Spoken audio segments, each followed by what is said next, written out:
Assalamualaikum warahmatullahi wabarakatuh. Alhamdulillahirabbil alamin. Assalatu wassalamu ala asrafil anbiya'i wal mursalin Sayyidina wa maulana Muhammadin wa ala alihi wa ashabihi ajmain. Baik, perkenalkan, nama saya Muhammad Fardan dari kelas PAI 7 Lokal 311. Dalam kesempatan kali ini saya ingin menjawab soal ujian akhir semester dalam pembelajaran filsafat umum. Berfilsafat termasuk dalam berpikir, namun tidak semua orang yang berpikir itu mesti berfilsafat, dan bisa dipastikan bahwa semua orang yang berfilsafat itu pasti berpikir. Bagaimana cara kita bisa memastikan bahwa semua orang yang berpikir itu termasuk berfilsafat? Nah, di dalam ilmu filsafat, ketika kita dalam berpikir itu harus rasional, sebagaimana yang kita ketahui bahwa filsafat itu adalah berpikir. Nah, namun demikian, tidak semua bagian kegiatan berpikir itu dan hasil berpikir itu yang kita maksud itu bisa dijadikan kategorikan sebagai berfilsafat. Nah, karena di dalam suatu pemikiran itu pasti ada terjadinya suatu tindakan ataupun kejadian. Nah, agar kita bisa mengetahui bagaimana cara orang untuk bisa berpikir berfilsafat atau cara berpikir, yaitu harus memiliki ciri-cirinya. Yaitu yang pertama, harus bersifat rasional yang saya jelaskan tadi. Nah, namun bukan perasaan subjektif, hayalan atau imajinasi. Jadi tidak termasuk hayalan atau berangan-anganan, tidak seperti itu ciri-cirinya. Yang kedua, cirinya yang kedua itu sama seperti yang pertama. Cirinya yaitu berpikir rasional, yaitu menunjukkan bahwa baik kegiatan berpikir maupun hasil pemikiran filsafat itu sendiri harus dapat diterima dengan akal sehat kita. Namun bukan hanya sekadar mengikuti sebuah common sense atau pikiran umum dari orang lain ataupun lain sebagainya. Nah, namun juga ciri dalam pemikiran filsafat yang rasional itu bisa membuat filsafat itu dapat disebut sebagai pemikiran kritis dan ataupun juga ilmu kritis. Jelaskan proses dalam berfilsafat. Dongeng dan tahayul dapat melahirkan ilmu pengetahuan. Keindahan alam semesta di malam hari menimbulkan keingintahuan manusia untuk mencari kebenaran. Angan-angan melahirkan filsafat. Asal mula timbulnya filsafat dari mitos menuju logos. Menurut Hatta, dalam bukunya yaitu yang berjudul Alam Pikiran Yunani pada tahun 1966 di halaman 1-3 yang sebagai berikut. Tiap bangsa betapapun biadabnya mempunyai dongeng takhayul. Ada yang terjadi dari kisah perintang hari keluar dari mulut ke mulut orang yang suka bercerita. Ada pula yang timbul dari berbagai fantasi. Orang yang membuat fantasi tidak ingin membuktikan kebenaran fantasi tersebut. Tetapi di antara orang-orang yang tidak percaya ada yang bersifat kritis. Lama-kelamaan timbul keinginan pada kebenaran. Nah, orang-orang Greek juga banyak mempunyai dongeng dan takhayul, tetapi yang ajaibnya pada mereka itu ialah bahwa angan-angan yang indah itu menjadi dasar untuk mencari pengetahuan semata-mata hanya untuk tahu saja, tidak mengharapkan untung dari itu. Nah, berhadapan pula dengan alam yang indah, yang luas, yang sangat bagus dan ajaib di malam hari. Timbulnya di hati mereka rasa keinginan itu hendak mengetahui rahasia alam. Nah, dari kutipan di atas ini dapat kita simpulkan ya, bahwa adanya dongeng dan tahayul dapat menimbulkan filsafat di antaranya orang-orang yang tidak percaya begitu saja karena mereka kritis dan ingin mengetahui adanya kebenaran dongeng tersebut di malam hari. Adapun juga ada keinginan alam besar ketika di malam hari yang mereka timbulkan itu, yaitu rasa keinginan pada orang Greek tempo hari itu untuk mengetahui rahasia alam. Nah, keinginan mengetahui rahasia alam itu yang harus berupa rumusan-rumusan pertanyaan jika menimbulkan filsafat. Rasa takjub menurut Berling di dalam bukunya yaitu Tafsir tahun 1997 di halaman 12, ia mengatakan bahwa orang Yunani yang pertama kali berfilsafat, mereka itu mengatakan bahwa filsafat itu timbul dikarenakan ada rasa ketakjuban yang menyaksikan keindahan dan kerahasiaan alam semesta ini. Lantas kemudian menimbulkan keingintahuan untuk mengetahuinya. Nah, menurut Plato, ia mengatakan bahwa sikap heran atau takjub itu akan lahir dalam bentuk bertanya. Nah, pertanyaan itu memerlukan jawaban. Nah, lalu menurut Patrick, dalam bukunya yaitu Ahmad Tasir juga mengatakan manakala ketakjuban tersebut menjadi serius dan penyelidikan untuk mencari jawaban atas berbagai pertanyaan yang bersangkutan dengan ketakjuban ataupun juga keheranan tersebut menjadi sistematis atau teratur. Nah, maka mereka semua itu menjadi filsuf atau filosofi. Nah, karena mereka sendiri pun memiliki pandangannya masing-masing mengenai rasa ketakjuban ini. Selanjutnya, akan tetapi pertanyaan yang dapat menimbulkan filsafat bukanlah pertanyaan sembarangan. Contoh pertanyaan dangkal seperti ini, apa rasa gula? Nah, kita dapat jawab oleh lidah. Nah, pertanyaannya lagi, contohnya lagi, pada tahun keberapa tanaman kopi berbuah? Nah, itu tidak akan menimbulkan filsafat karena tidak termasuk pertanyaan yang berpikir. Oke. Nah, namun akan tetapi pertanyaan yang mendalam, yang ultimate atau yang berbobot tinggi, itulah yang akan menimbulkan filsafat jika jawabannya diberikan secara serius. Contoh pertanyaannya yaitu, apa sebenarnya bahan alam semesta ini? Nah, baru tuh panca indera tidak dapat menjawabnya dengan sains. Nah, lalu filosof menjawabnya, yaitu dari namanya Thales menjawab air jawabannya. Lalu pada zaman modern ini menyebabkan pertanyaan adalah suatu kesangsian. Maksudnya itu sanksi itu menimbulkan pikiran bekerja. Nah, lalu pikiran bekerja ini menimbulkan filsafat, jadi rasa ingin tahu. Itulah pada dasarnya penyebab timbulnya filsafat, rasa ingin tahu. Nah, di zaman dahulu atau zaman kuno itu disebabkan oleh dongeng dan keheranan pada kebesaran alam. Lalu yang kedua, keterbatasan hidup. Ada juga yang mengatakan bahwa filsafat dilahirkan atas dasarnya dikarenakan adanya ketidakpuasan. Nah, sebelum filsafat itu lahir, nah, banyak muncul berbagai mistos yang memainkan peranan penting dalam kehidupan manusia. Nah, mistos tersebut ini berupaya untuk memberikan suatu penjelasan terhadap manusia tentang asal mula dan peristiwa-peristiwa yang terjadi di alam semesta. Namun akan tetapi, penjelasan dan keterangan tersebut makin lama semakin tidak memuaskan bagi manusia. Nah, mitos tersebut pun juga antara lain membawa ajaran bahwa alam semesta beserta fenomena yang ada tidak ada yang mungkin dapat dipikirkan secara radikal atau rasio.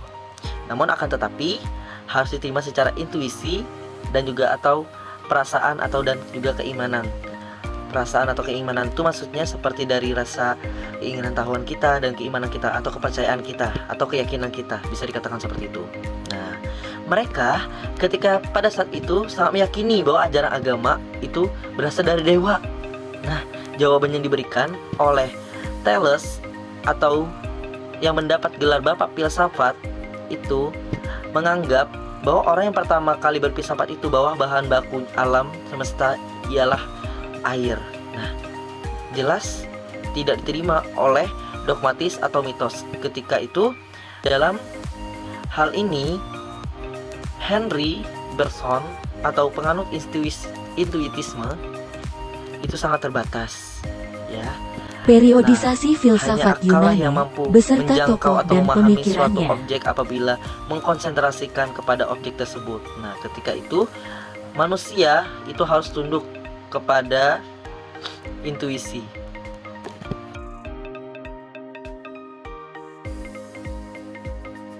Di dalam zamannya itu terdapat 4 perkembangan zaman. Yang pertama zaman Yunani kuno, yang kedua zaman pertengahan, yang ketiga zaman Renaissance, yang terakhir itu zaman modern. Baik, saya akan jelaskan yang pertama, yaitu zaman Yunani kuno. Zaman Yunani kuno itu ada pada abad 6 sebelum Masehi sampai 6 Masehi. Nah, itu melahirkan sebuah pemikiran filsafat yang diawali pada abad ke-6 sebelum Masehi yang ditandai oleh runtuhnya mite-mite dan dongeng-dongeng yang selama ini menjadi pembenaran setiap gejala alam. Filsafat Yunani juga telah berhasil mematahkan berbagai mitos tentang kejadian dan asal-usul alam semesta. Dan itu juga berarti dimulainya tahap rasionalisasi pemikiran manusia tentang alam semesta. Menurut cara berpikirnya, ini juga berlangsung sampai abad ke-6 sebelum Masehi. Sedangkan sejak abad ke-6 sebelum Masehi, orang pun mulai mencari jawaban rasionalitis tentang asal-usul dan kejadian alam semesta. Periode Yunani kuno ini lazim disebut dengan periode filsafat alam. Karena dikatakan demikian, itu pada periode ini ditandai dengan munculnya para ahli pikir alam, di mana arah dan perhatian pemikirannya kepada apa yang diamati di sekitarnya. Mereka membuat pertanyaan-pertanyaan tentang gejala alam yang bersifat filosofi atau berdasarkan akal pikiran dan tidak berdasarkan mitos belaka atau dari angan-angan ataupun juga dari hayalan, ya. Mereka mencari asas yang pertama dari alam semesta yang sifatnya mutlak atau tetap, yaitu berada di belakang segala sesuatu yang serba berubah. Filosofis yang mengembangkan filsafat pada zaman Yunani ini sangat begitu ramai dipersoalkan sepanjang sejarah, yaitu tentang Socrates. Setelah itu, Plato meneruskan keaktifan Socrates dengan mengarang dialog-dialog seperti gurunya. Plato pun juga berpendapat bahwa filsafat artinya mencari kebijaksanaan atau kebenaran. Dan oleh karena itu, dapat dimengerti bahwa mencari kebenaran itu dilakukan secara bersama-sama dalam suatu dialog. Nah, lalu ada pemikiran filsafat Yunani kuno. Menurut pemikirannya itu mencapai suatu puncaknya pada masa Aristoteles pada tahun 384 sebelum Masehi sampai 322 sebelum Masehi. Aristoteles mengatakan bahwa tugas utama ilmu pengetahuan ialah mencari penyebab objek yang diselidiki. Kekurangan utama para filosof sebelumnya adalah mereka tidak memeriksa semua penyebabnya. Itu kekurangannya. Jadi mereka pada saat itu banyak mengambil langsung tanpa harus diamati atau dipilah-pilah. Itu kekurangannya pada masa zaman Yunani kuno. Lanjut ke zaman pertengahan, itu pada abad 6 Masehi sampai 16 Masehi. Pada masa pertengahan ini terdapat periode yang membuat perkembangan filsafat itu tidak berlanjut. Nah, yaitu pada masa skolastis Kristen. Hal ini dikarenakan pihak gereja itu membatasi para filosof dalam berpikir, sehingga ilmu pengetahuan pun jadi terhambat dan tidak bisa berkembang. Nah, karena semuanya sudah diatur oleh doktrin-doktrin gereja yang berdasarkan keyakinan, namun apabila terdapat pemikiran-pemikiran yang bertentangan dari keyakinan pada gerejawan, maka filosofis tersebut dianggap murtad dan akan dihukum berat sampai pada hukuman mati. Itu hukumannya, ya. Lalu secara garis besar, filsafat abad pertengahan ini dapat dibagi menjadi dua periode, yaitu yang pertama periode skolastis Islam dan yang kedua periode skolastis Kristen. Jadi ada dua agama, yaitu Islam dan Kristen. Nah, yang pertama yaitu pada periode skolastis Islam. Para filosof Islamiyah yang pertama mengenalkan filosofnya atau filsafatnya Aristoteles, diantaranya adalah Ibnu Rushd, yaitu ia mengenalkan kepada orang-orang Barat yang belum mengenal filsafat Aristoteles. Para ahli Islam yang lain atau skolatis Islam yaitu seperti Al-Kindi, Al-Farabi, Ibnu Sina, Al-Ghazali, dan lain-lain. Nah, mereka itulah yang memberikan sumbangan sangat besar bagi para filosof Eropa yang menganggap bahwa filsafat Aristoteles, Plato, dan Al-Quran adalah benar. Namun, dalam kenyataannya, bangsa Eropa tidak mengakui atas peranan ahli pikir Islam yang mengantarkan kemodernan bangsa Barat. Lalu, yang kedua, pada masa skolatis Kristen, kekuasaan agama masih begitu berpengaruh terhadap perkembangan kehidupan filsafat, khususnya di kawasan Eropa, yaitu dikarenakan adanya tren perbudakan membuat para pemikir ahli terbatas hanya dari kaum agamis yang berada di gereja saja, dikarenakan mereka yang di luar gereja itu terlalu disibukkan dengan urusan melayani orang lain.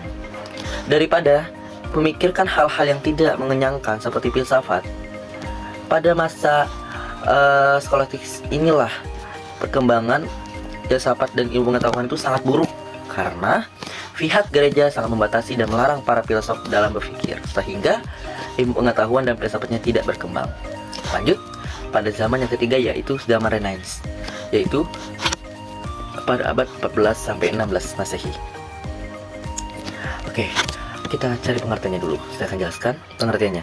Renaissance adalah suatu zaman yang sangat menaruh perhatian dalam bidang seni lukis, patung, arsitektur, musik, sastra, filsafat, ilmu pengetahuan, dan teknologi. Nah, zaman Renaissance terkenal dengan era kelahiran kembalinya kebebasan manusia dalam berpikir. Pada zaman ini, manusia mulai berpikir secara baru, ya, dan juga secara berangsur-angsur melepaskan diri dan otoritas kekuasaan gereja yang selama ini telah membatasi manusia dalam mengumumkan kebenaran, filsafat, dan ilmu pengetahuan. Proses melahirkan kembalinya ini terjadi pada abad ke-15 dan ke-16. Yang melahirkan kembali kebudayaan Yunani dan Romawi kuno ini adalah orang-orang yang biasa disebut dengan kaum Hurmans. Nah, Renaissance dianggap sebagai masa peralihan dari abad pertengahan ke zaman modern. Dengan demikian pun ia memiliki sebuah unsur-unsur abad pertengahan dan modern.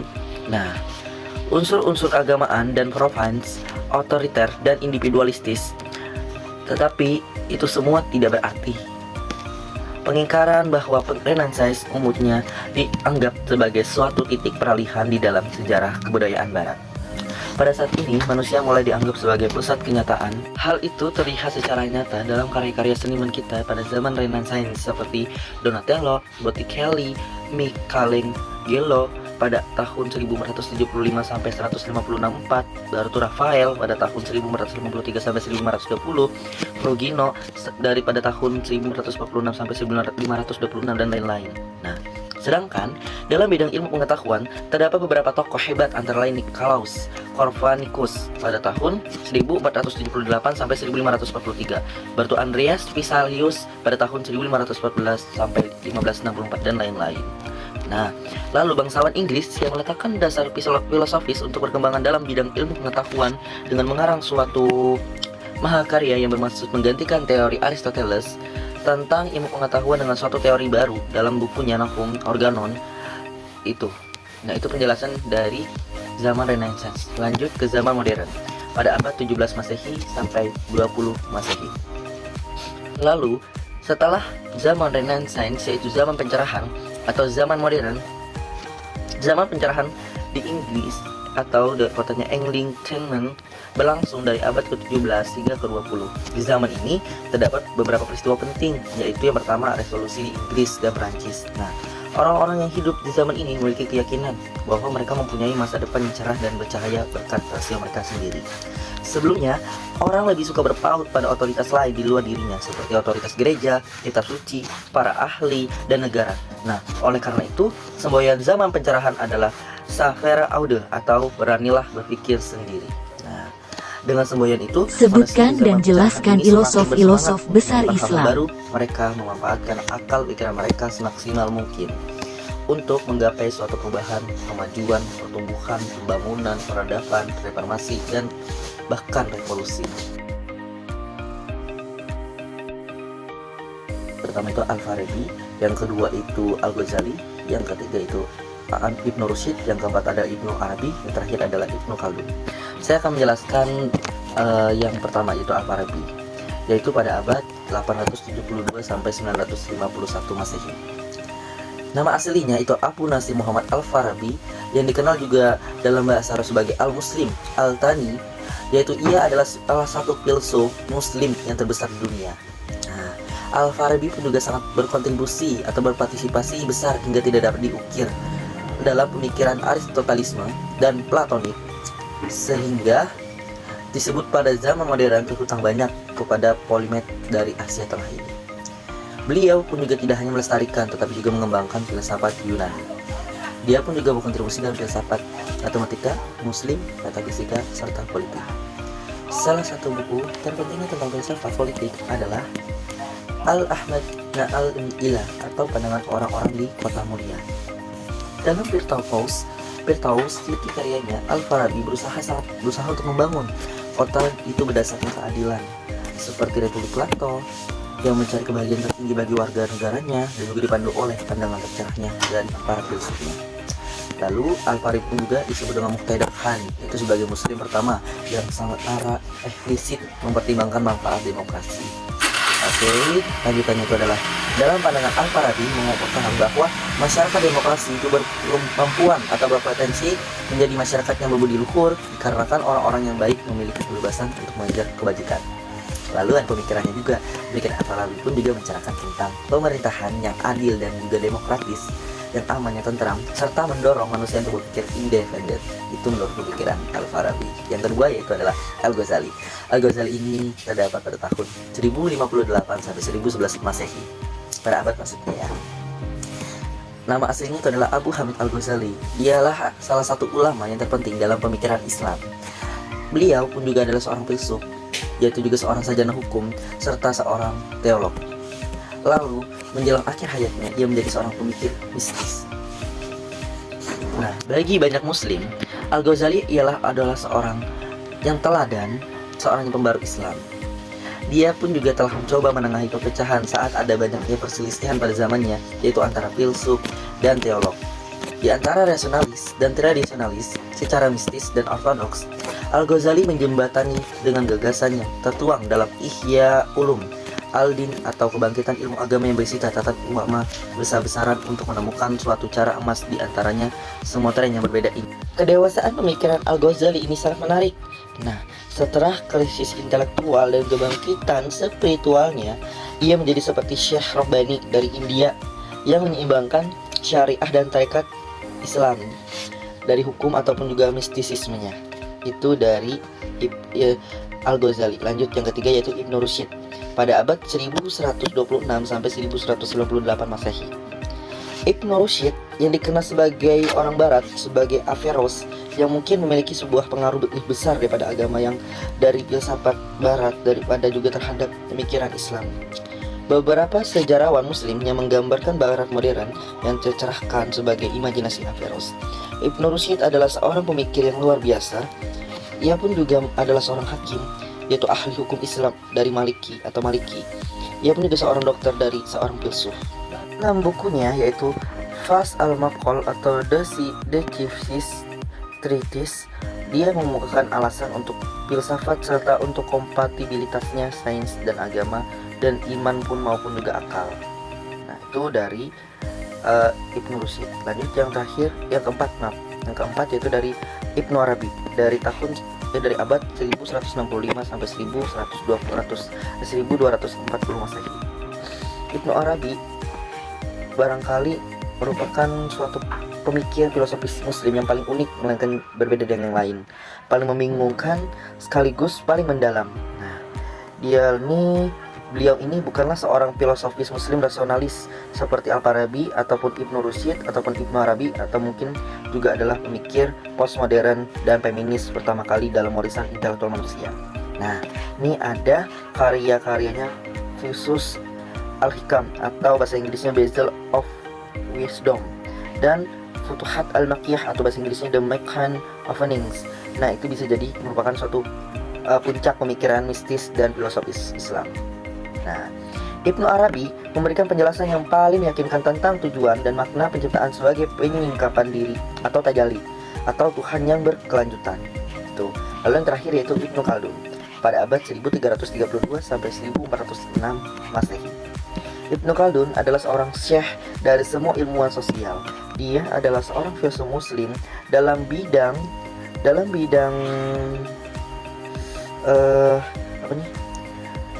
bidang sejarawan dan juga ilmuwan sosial pertama. Ibnu Khaldun dijadikan sebagai pelopor filsafat sejarah menurut muslim yang suatu memberikan pendekatan sejarah secara empiris ataupun juga secara kompatibilitas ya. Lalu pun juga Ibnu Khaldun ini merupakan yang paling terbesar daripada sekian yang lainnya. Lalu Ibnu Khaldun adalah seorang pemikir Islam yang pertama kali menekankan pemikiran secara empiris daripada teori normatif. Ia juga mengembangkan metode histogiografinya yang menyangkal mitos dan kepalsuan atau dari pentingnya ilmu berdasarkan Ibnu Khaldun Al-Quran. juga memberikan 3 kontribusi yang sangat penting untuk ilmu sosial, yaitu yang pertama menekankan pentingnya fakta empiris, yang kedua mengembangkan teori perubahan, dan terakhir mengidentifikasi solidaritas kesukuan sebagai pendorong perubahan. Al-Quran dan ilmu pengetahuan. Al-Quran merupakan suatu kitab dari Allah yang diturunkan oleh Nabi Muhammad, dan juga itu merupakan hidayah Allah dari Allah, maupun juga merupakan ajaran yang harus dianut oleh agama Islam.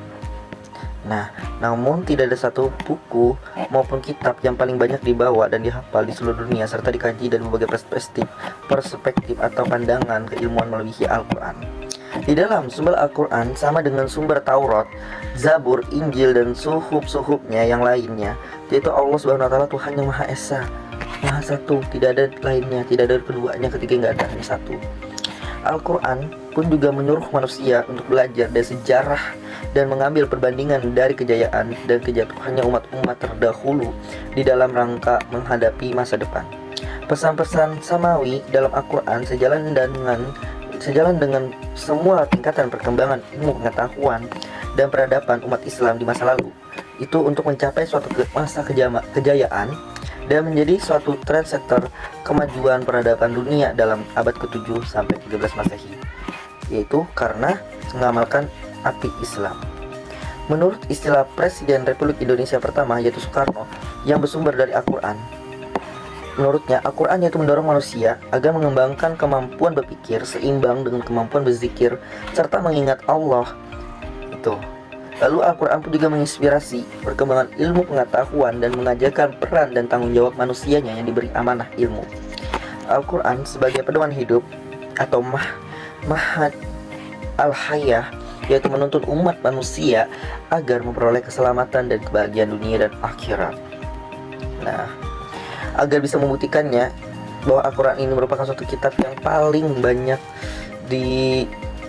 diyakini atau dipercaya oleh orang-orang tua dan apa faktanya. Yang pertama, Al-Quran sesuai dengan surat Al-Isra yaitu ayat 105 dan Al-Hijr ayat 9 sebagaimana kita simpulkan, yaitu juga menurut Nasyaruddin Latif dalam tulisannya Fakta dan Data Al-Quran pada abad 139 Hijriah. Yang pertama, kitab suci Al-Quran adalah benar-benar wahyu ilahi yang diwahyukannya kepada nabi atau utusannya, yaitu Nabi Muhammad SAW. Yang kedua, kitab suci Al-Quran itu pun juga berisi kebenaran mutlak yang benar-benar terjadi dari Allah Subhanahu wa Ta'ala atas maha kuasanya dan maha mengetahuinya.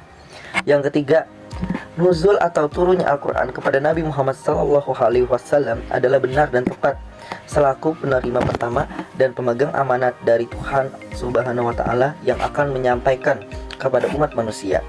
Dan yang keempat atau terakhir, kitab suci Al-Quran itu senantiasa dipelihara keasliannya dan keutuhannya dari tangan ke tangan yang hendak merusak keasliannya dan keutuhan serta keabadiannya sepanjang kurun zaman, sampai datang waktu iradat ilahiyah akan mengangkatnya kelak di akhir zaman, menjelang pergantian kehidupan duniawi yang panah dengan hari akhirat yang kekal dan abadi. Berarti mutlak, tidak ada penggantinya. Lalu Nabi Muhammad SAW itu menerima wahyu pertama pada tanggal 17 Ramadan, yaitu 13 tahun sebelum hijrah atau 610 Masehi. Turunnya wahyu pertama menandai pengangkatan Muhammad SAW sebagai Nabi dan Rasul terakhir. Tidak ada Nabi dan Rasul sesudah Nabi Muhammad SAW yang terdapat dalam surah Al-Alaq ayat 1-5, yaitu sebagai wahyu pertama kepada Nabi Muhammad SAW yang diturunkan di Gua Hira, kota suci Mekah yang membuka wawasan ilmu pengetahuan dan literasi. Lalu artinya, bacalah ya Muhammad dengan nama Tuhanmu yang telah menciptakan, dia ini siapa? Allah, dari segumpal darah. Lalu bacalah dan Tuhanmu lah yang amat pemurah yang mengajarkan untuk menulis dengan pena itu buku, yang mengajarkan kepada manusia apa yang tidak diketahuinya.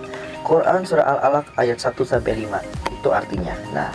Lalu mushaf Al-Quran yang sekarang tidak ada jauh berbeda dari yang dibaca oleh Nabi Muhammad dan para sahabatnya, yaitu susunannya ada 114 surat dan 6.000 ayat. Al-Quran ini diberitahu malaikat Jibril yang datang setiap Ramadan kepada Nabi Muhammad SAW, dan Nabi pun juga memberitahu kepada para sahabatnya yang ditugaskan sebagai penulis wahyu.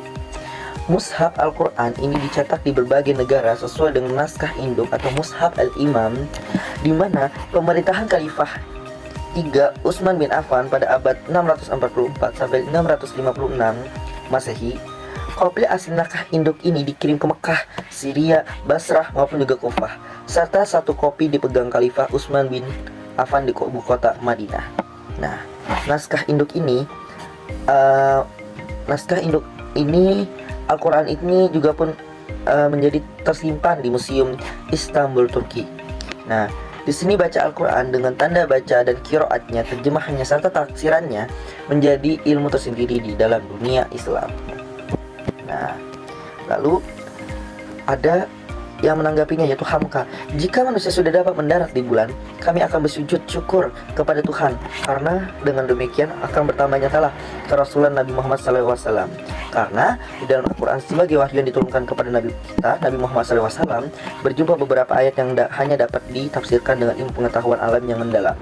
Berkenaan dengan bulan, kalau titik sejarawan Islamnya, penyelidikan tentang ruang angkasa ini hanyalah lanjutan saja dari peneropong bintang dan bulan yang telah didirikan oleh sarjana-sarjana Islam di Baghdad, di Samarkand, di Mesir, di Andalusia, dan beberapa abad yang telah berlalu. Lalu disambung setelah dengan penyelidikan tajribiyah atau empirisme orang barat. Dikarenakan kita tidak mempunyai kesanggupan lagi untuk menyambungkan rantai pengetahuan itu, lalu kita sandarkan ketiadaan tahu kita itu kepada agama. Nah, padahal karena kekurangan pengetahuan kita mendalam hal ilmu alam ini, kita tidak dapat sadari bahwa penafsiran kita terhadap agama pun juga sangat-sangat sempit. Nah, itu. Lalu pun juga ada, menurut Dr. Abdul Razak Naufal pun juga di dalam bukunya Baina Din wa Ilmi, antara agama dan ilmu pengetahuan, mengemukakan 3 pertanyaan dan 3 jawaban ketika mengurai konflik atau masalah agama dan ilmu pengetahuan di dunia barat semenjak abad ke-17. Yaitu yang pertama, pertanyaannya, kapan dimulainya ilmu dan kapan agama? Yang kedua, apa tujuan ilmu dan apa tujuan agama? Dan yang ketiga, dari mana sumber ilmu dan dari mana sumber agama? Nah, lalu jawabannya Abdul Razak akan menjelaskan berdasarkan surah Al-Baqarah ayat 30-39 yang berbicara tentang sejarah Nabi Adam. Yang pertama, jawabannya itu ilmu maupun agama dimulai dari nenek kakek kita, yaitu manusia pertama Nabi Adam, yang diturunkan ke muka bumi ini untuk menjadi khalifah dengan tugas meramaikan, memakmurkan, menguasai bumi dengan segala isinya.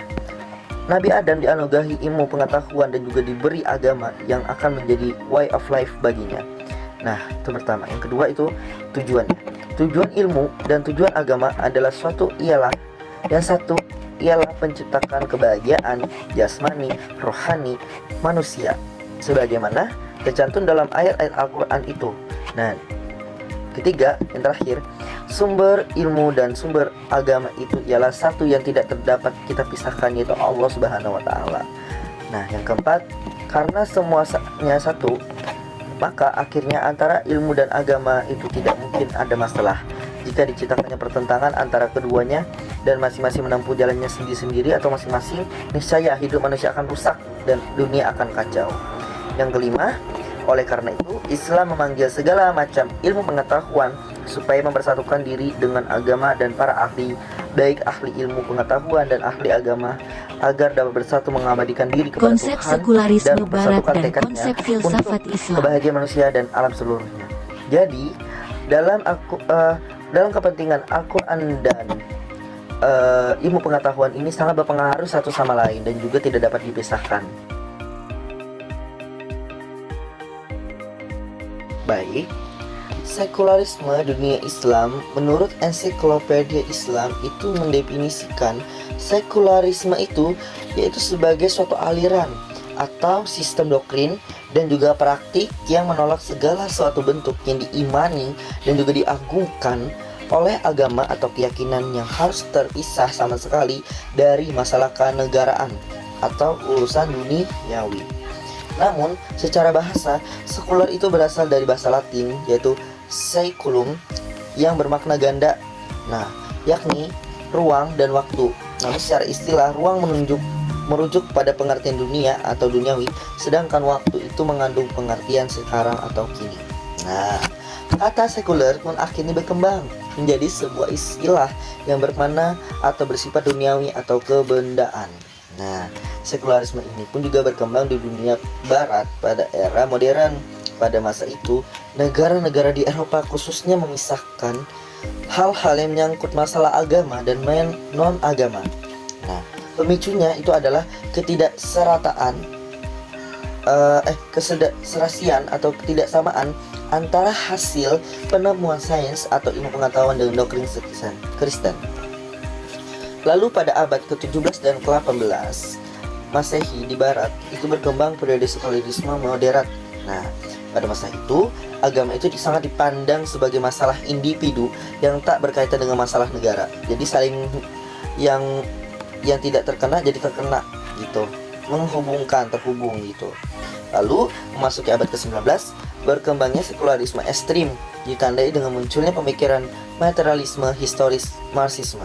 Nah, pada zaman ini agama itu benar-benar menjadi urusan pribadi tanpa campur tangan negara. Bahkan negara pun juga memusuhi agama dan orang-orang yang beragama.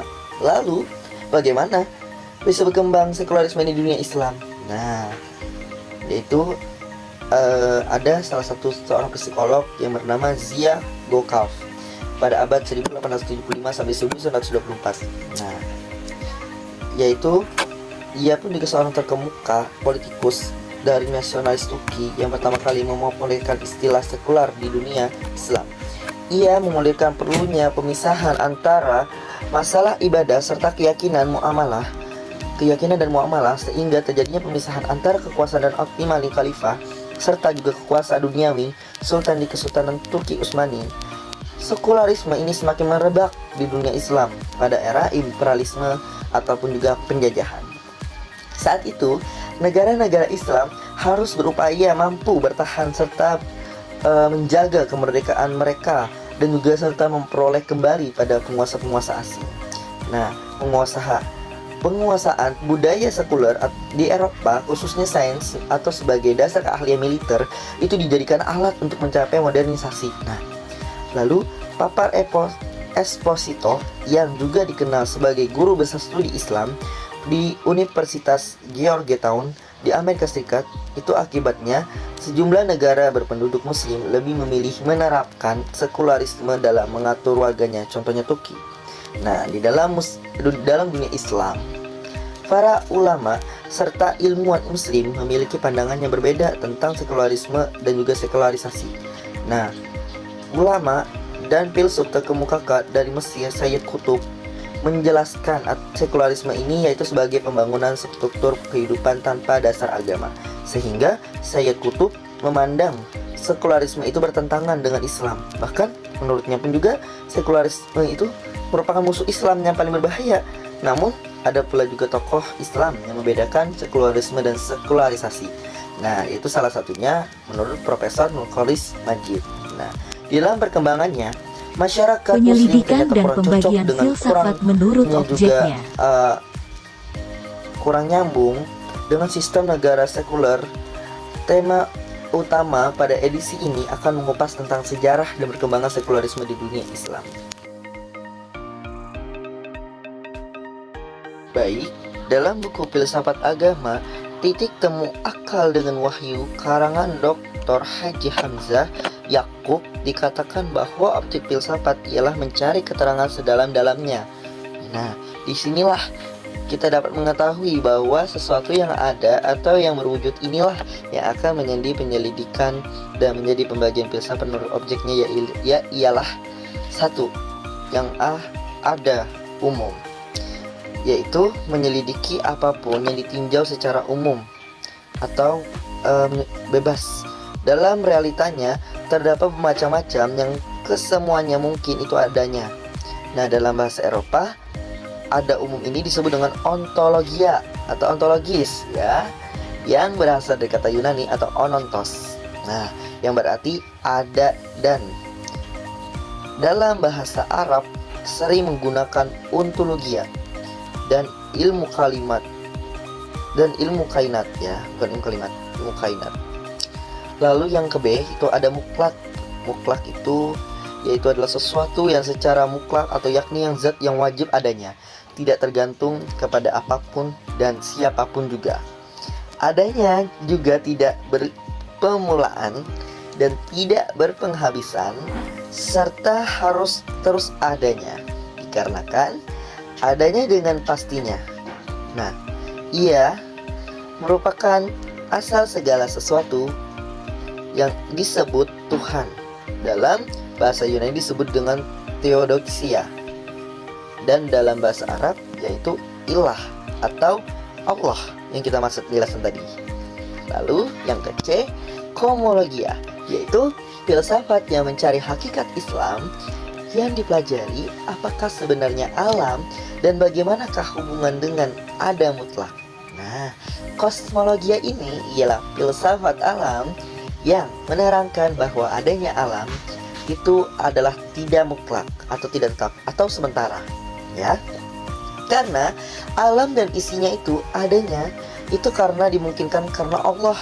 Ada yang tidak mutlak, mungkin ada dan mungkin lenyap akan suatu waktu pada suatu masa ke masa.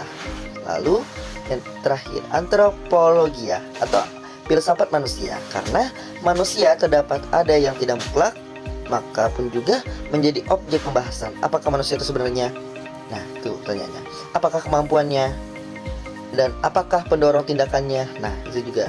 Semua ini harus diselidiki dan juga harus dibahas dalam antropologi. Dan itu yang kelima, etika. Nah, itu filsafat yang menyelidiki tingkah laku manusia. Berarti apakah tingkah laku manusia yang dipandang baik maupun juga buruk, serta tingkah laku manusia manakah yang membedakan dengan lain-lain makhluknya. Nah, yang keenam yaitu logika. Logika ini yaitu filsafat akal atau nalar kita yang biasanya disebut dengan ilmu mantik.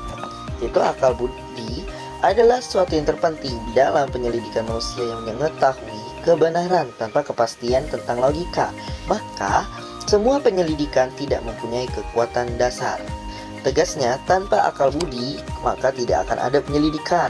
Oleh karena itu dipersoalkan apakah manusia mempunyai akal budi dan dapatkah akal budi mereka itu menjadi suatu pencarian kebenaran atau kebijaksanaan. Nah, dengan segera timbul pula soal maupun juga permasalahan apakah kebenaran itu ada dan sampai manakah kebenaran itu bisa dapat ditangkap oleh akal budi manusia. Maka penyelidikan akal budi itu disebut dengan filsafat. Nah, dijelaskan. Lalu mana lagi ya tadinya? Oke. Epistemologi, dan ada pula yang menyebut kritia. Sebab akal yang menyelidiki akal, adapun juga objek filsafat Islam ialah objek kajian filsafat pada umumnya yaitu realitas atau kenyataan baik yang material maupun yang goib. Nah, perbedaannya itu terletak pada subjek yang mempunyai komitmen Quranik. Dalam hubungan ini, objek kajian filsafat dalam tema besar adalah Tuhan, alam, baru juga manusia maupun juga kebudayaannya. Nah, tema besar ini hendaknya dapat dijabarkan lebih spesifik lagi atau lebih mendalam sesuai dengan Peran perkembangan filsafat zaman, dalam sehingga membentuk kerangka dapat berpikir ditarik benang sebelum merah seorang dari individu perkembangan melakukan sejarah suatu pemikiran tindakan. kefilsafatan yang hingga sekarang itu ada dan juga setiap zaman mempunyai semangatnya sendiri-sendiri, ya.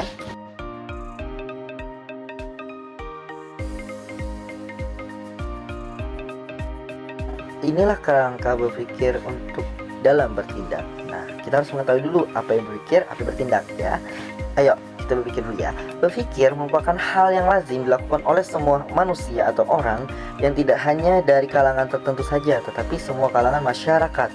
Tapi tidak semua dari mereka yang berpikir filsafat itu di dalam kehidupan itu sehari-harinya itu berpikir filsafat itu tuh yang mereka lakukan itu masuk filsafat, tidak seperti itu. Namun berpikir filsafat itu sangatlah penting untuk semua orang dalam rangka menjalani aktivitas sehari-hari atau mencari solusi dari setiap permasalahan yang ada, ya.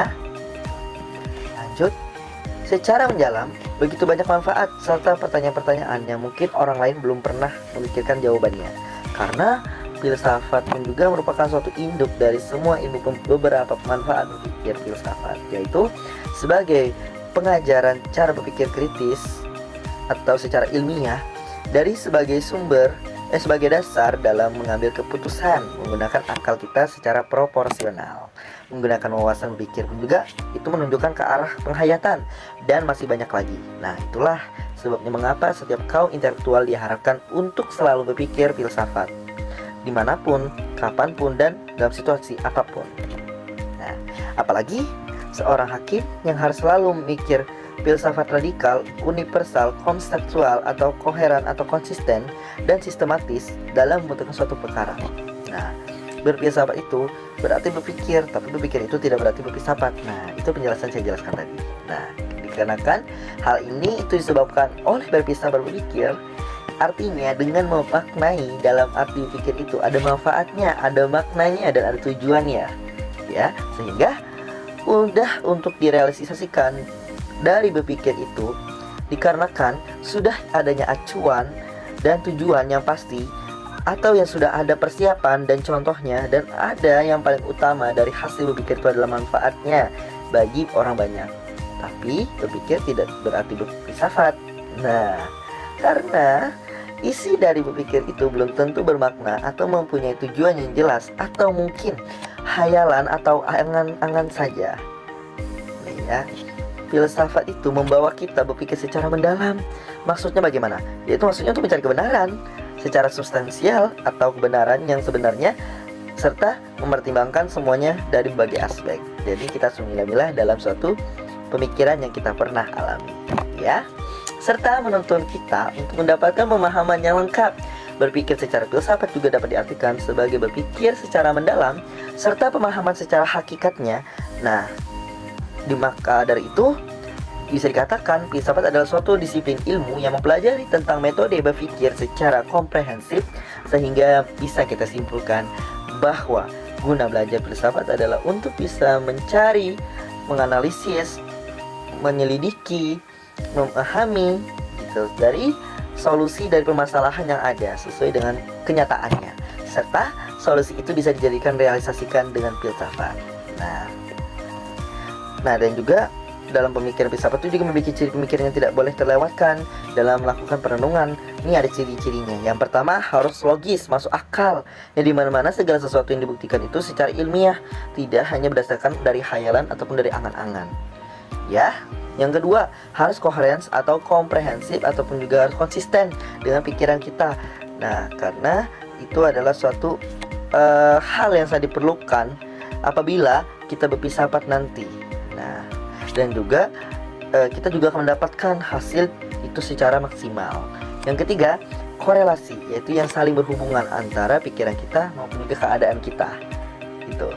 Itu saling berhubungan. Yang keempat, holistik, secara menyeluruh. Jadi tidak hanya memihak ke manusia, memihak ke budayaan, tidak hanya memihak ke alam. Jadi semuanya tuh saling menyatu. Ya. Lalu dikarenakan kita tidak menyelesaikan dengan tepat, itu kita juga bisa mencari cara lagi untuk dalam menyelesaikan masalah itu. Nah, yang kelima, kita harus radikal. Ketika menyelesaikan suatu masalah itu, filsafat akan menyelesaikan secara radikal, yakni sampai akar-akarnya, berarti sampai ujungnya, ya, atau mendasar. Nah, hingga menemukan sebuah penyelesaian. Nah, dari kelima ciri inilah filsafat tersebut patut selalu digunakan dalam tiap kali sedang berpikir, dan juga terlebih lagi ketika kita sedang menyelesaikan sebuah permasalahan atau konflik itu. Namun tidak dengan itu, kita pun juga harus mengkontekstualisasikan atau membuat pembahasan dengan setiap kebenaran dalam berpikir, karena pikirannya benar hanyalah berasal dari praktik sosial.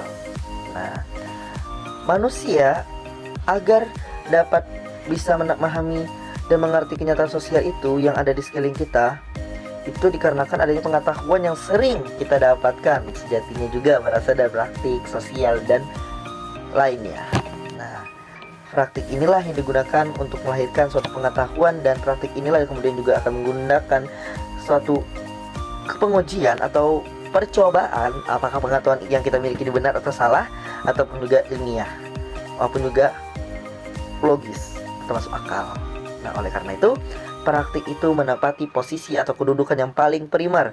Dan juga pengetahuan ada dua tingkat. Nah, ada dua tingkat pengetahuannya, teman-teman. Oke, yang pertama itu ada tingkat pertama, yaitu tentang pengetahuan perseptual atau sensasional, yaitu kesan-kesan yang mengetahui, pengetahuan yang didapatkan dan pemahamannya masih terpecah-pecah.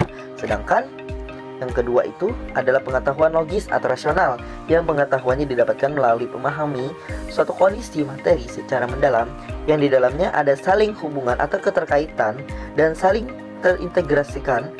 Tetapi untuk sampai kepada pengetahuan yang rasional sekarang, itu harus melewati dulu tahapan-tahapannya. Nah, pengetahuan dasar inilah tidak bisa kita langsung meloncat ke pembahasan intinya, harus ada tahap-tahapannya agar bisa memperoleh suatu pengetahuan rasional. Nah, Demikianlah juga kita tidak boleh berhenti pada pengetahuan konseptual, tetapi juga harus ditingkatkan menjadi pengetahuan rasional, karena kedua tersebut itu saling berhubungan. Tetapi proses pengetahuan juga tidak berhenti hanya setelah sampai pada tercapainya pengetahuan rasional, karena kemudian hasil harus diuji coba lagi, di mencari kebenarannya di dalam suatu praktik nyata dan dikonkret lagi. Nah, ketika dipraktikkan atau dikatakan sebagai menempati posisi atau kedudukan yang primer dalam proses keseluruhan atau menyeluruh, nah di dalam teori itu kadangkala seolah-olah berada mendahului praktik dan juga seolah-olah praktik tampil di depan teori. Nah, misalnya nih, ada kemudian panduan di dalam buku pembuatan makanan, contohnya bakso deh. Nah, lalu kita ikuti panduannya tersebut dengan praktik langsung dalam membuat, serta kemudian kita uji coba ya. Nah, tanpa kita tahu, panduan itu pun juga terlebih dahulu kita berlangsungkan untuk membuatnya. Sejatinya, ketika kita praktikkan langsung ke dalam kehidupan nyata, dalam membuat itu melahirkan beberapa panduan sendiri dan praktik yang kita lakukan. Nah, itulah yang sering kita sebut bahwasanya teori. Teori itu tuh istilahnya cuma dari pembahasan, belum ada prakteknya. Sedangkan kalau menentukan praktek ini adalah suatu contoh sederhana akan pentingnya kesatuan teori dan praktek. Nah, bagaimanapun juga, pada setiap keharusan perjuangan mendesak untuk memantapkan kesatuan ini pada tingkat yang lebih tinggi, praktik tanpa teori itu tidak akan bisa menjadi tidak akan menjadi berhasil dan tidak akan efisien. Karena praktik tanpa teori itu tuh belum mencakup satu kepastian akan kebenaran dari teori itu. Nah, itu. Lalu di pihak lain, teori tanpa praktik pun juga tidak akan mendapat watak ilmiah yang sejati karena tidak ada jalan. Baik, mungkin itu saja yang saya bisa sampaikan. Mohon kurang lebihnya saya mohon maaf. Apabila saya ada kata salah di setiap perkataan yang saya jawab tadi, saya mohon maaf karena kesalahan ada di diri saya. Kebenaran hanya di diri Allah. Wabillahi taufiq wal hidayah. Wassalamualaikum warahmatullahi wabarakatuh.